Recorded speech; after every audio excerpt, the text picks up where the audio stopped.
মায়ের হাতে তাল গড় পিঠা খেতে কিন্তু অসাধারণ। মা, এ দেখো দেখো তাল নিয়ে আসলাম। তাহলে কি বানাবো হ্যাঁ, বাপ? তো তালের হইলে তাল গড়গড়া পিঠা বানিয়ে দাও, ও, বুঝতে পেরেছো? আর এ দেখো এর ভেতরে আর একটা আছে, তো হ্যাঁ, এই দুইটা নি, তাহলে রস করো। আর আমি নিয়ে আসি, মানে কলার পেট নিয়ে আসি। আচ্ছা ঠিক আছে, আমি তাহলে হিসলে নিয়ে গিয়ে অস করে। ঠিক আছে মা, তাল ঘষা হয়ে গেছে তোমার? আমারও তাল ঘষে আসবার কন্যা হয়ে গেছে। এ দেখো দেখো, আমিও কলার পেট নিয়ে চলে এসেছি। এবার তাহলে কলার পেট ওপরটা ছিলি নি, এইভাবে ওপরের এই ছালটাকে তুলে নিতে হবে অল্প অল্প করে বাদি। তো এই যে আমার এই ওপরে কলার পেটকুর খোসাগুলা পরিষ্কার করে নেওয়া হয়ে গেছে, এবার সুন্দর করে ধুয়ে নিয়ে আসি পানিতে। পরিমাণ মতন চিনি দিয়ে দিলাম, একটু নুন দিয়ে দিলাম, এই যে একটু জিরের গুঁড়ি দিয়ে দিলাম। এবার আমি আকাই জাল দিয়ে নেবো।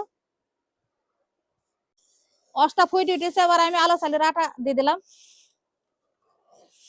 এবার আমি নেড়ি সাইডে আটাটা সুন্দর করে খামির করে নেবো। আটা খামির করা হয়ে গেছে, সাইডে নেওয়া হয়ে গেছে। তো আমি এবার ছোট ছোট করে বল করে নিয়েছি এই যে এইভাবে।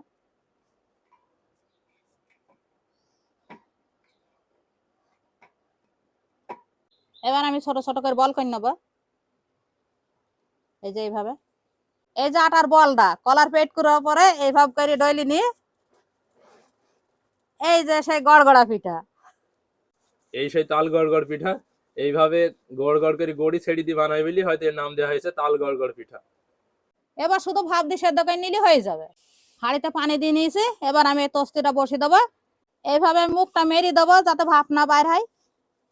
হাঁড়ি একাই তুলে দিয়েছি, এবার পানিটা টকবক করে ফুটে নেবো।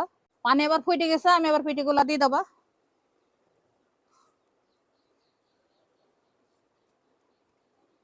এবার আমি চাপা দিয়ে ঢেকে দিয়েছি ভাপে সেদ্ধ। মা দেখো দিনি পিঠি সিদ্ধ হয়েছে কিনা।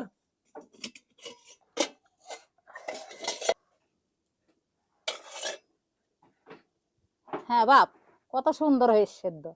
গরম গরম ধোয়া ওঠা তাল গড়গড়া পিঠা খেতে যে কি মজা লাগে। হয়ে গেছে, আবার তুলে ফেলবো। তো আপনারা তো দেখতে পেলেন, ঝটপট তৈরি হয়ে গেল এই তাল গড় পিঠা। তো এই পিঠা বানানো খুব একটা কঠিনও না, আবার খুব সহজও না। তো এবার খেয়ে দেখা যাক। বিসমিল্লাহ।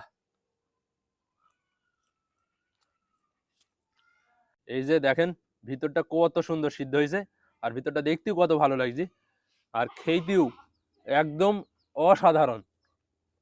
আজকে যে রেসিপিটা বানানো হইলো, এটা মূলত বরিশালের মানুষের পছন্দের একটা খাবার।